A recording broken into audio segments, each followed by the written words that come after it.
हमको कुर्सी और मेज का तो कीमत पता नहीं है, तो हम क्या करेंगे, कुर्सी और उसका कीमत मालूम करेंगे। मानेंगे, देखो माना एक कुर्सी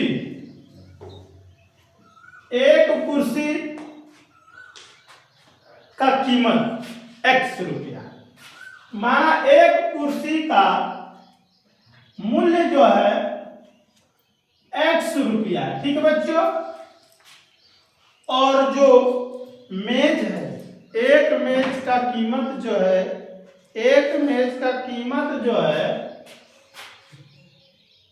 लिख सकते और एक मेज की कीमत या मेज का मूल्य, एक मेज का मूल्य जो है बच्चों, मूल्य y रुपया है, ठीक है बच्चों। या इधर कर सकते हो y रुपया है, ठीक है। यहाँ तो कोई दिक्कत नहीं होनी चाहिए। हमने मान लिया एक कुर्सी का मूल्य x रुपया और एक मेज का कीमत y रुपया, मूल्य तो चाहे कीमत तो, क्लियर है। लेकिन सवाल में बोला है कि 4 कुर्सी तथा 7 मेजों का मूल्य जो है 360 रुपया। तो एक बात बताना, एक कुर्सी का मूल्य जो है x रुपया है, एक कुर्सी का मूल्य x रुपया है, तो 4 कुर्सी का मूल्य कितना हो जाएगा, 4 गुणे x बराबर 4x होगा, हो कि नहीं। उसी तरह 7 मेज का मूल्य या एक मेज का मूल्य, x y रुपया है, एक मेज का मूल्य कितना है, तो 7 मेज का कीमत 7 का गुणा कर देंगे 7y। अब देखिए कैसे गुणा करेंगे, कहोगे बबुआ कि एगो मेजवा का कीमत x रुपया है, तो 7 गो मेजवा का कीमत पूछी तो ढेर हो ना। एक मेज का y रुपया, मान लो एक मेज का कितना है y रुपया, 7 गो पूछ रहा है, 7 गो मेज का, तो 7 गो का ज्यादा ना होगा, तो ज्यादा खातिर गुणा करेगा, क्या करेगा गुणा। तो हमने कह देंगे कि मां 4 कुर्सी तथा 7 मेजों का मूल्य जो है 360 रुपया, ठीक है।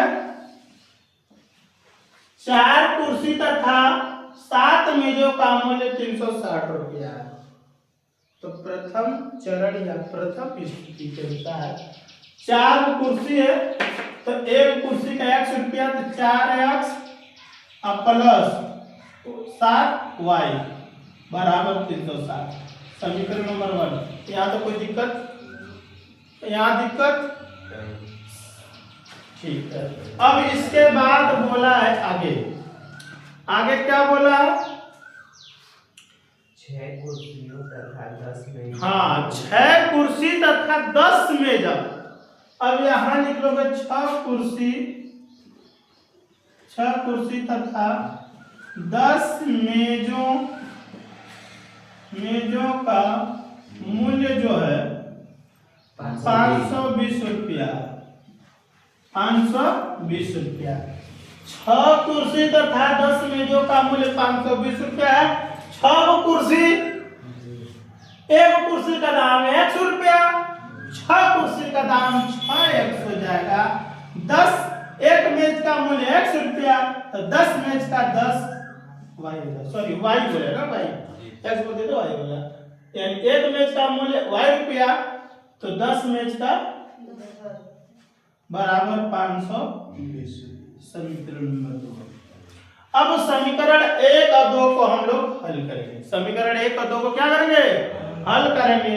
आइए लिखेंगे समीकरण 1 2 से, समीकरण 1 व 2 से ले लेते हैं। समीकरण 1 क्या कर रहा है, 4x प्लस 7y बराबर 360 और 6x प्लस 10y बराबर 520।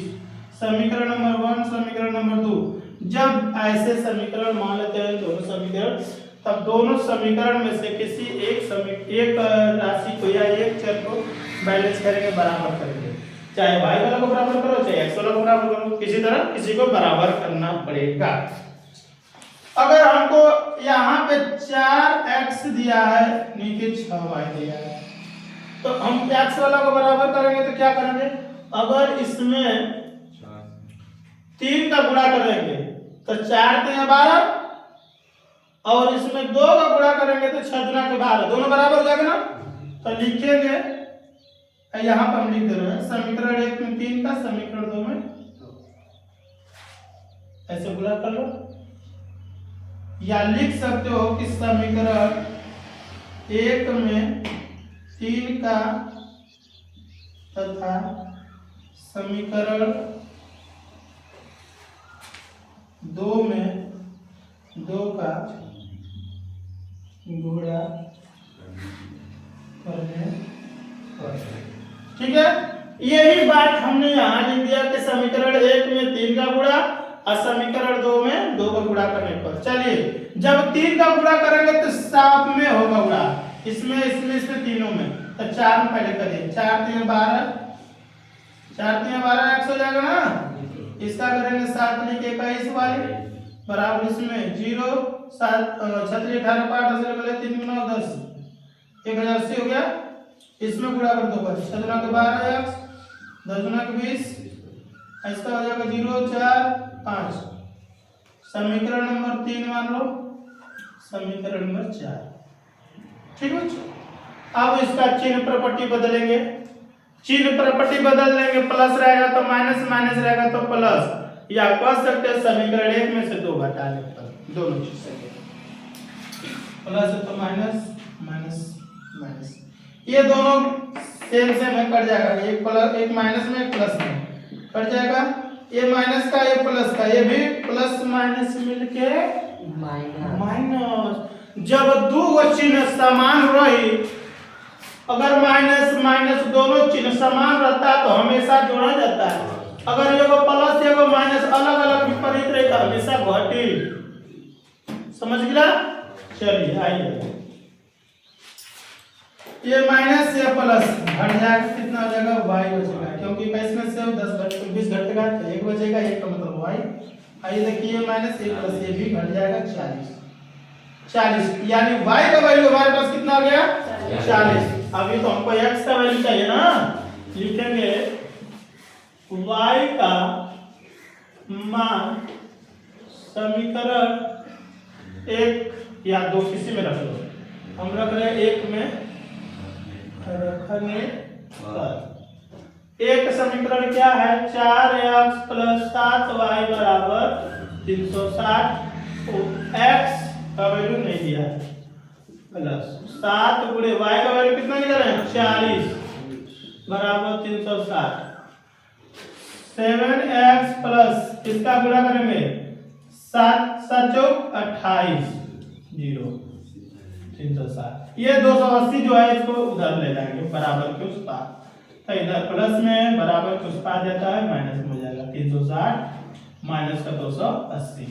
तो 4x बराबर, यानी घटेगा इसमें से कितना बचेगा? 0 में से 0, और यहाँ 6 में से नहीं घटेगा, हासिल ले लिया है 16 हो गया। 16 में से 8 घटेगा तो 8 बचेगा। अब 2 में से 2 घटेगा तो 0।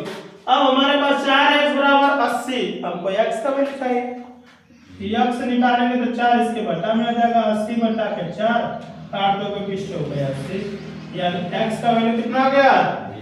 20। तो हम कह सकते हैं एक कुर्सी का मूल्य जो है, एक कुर्सी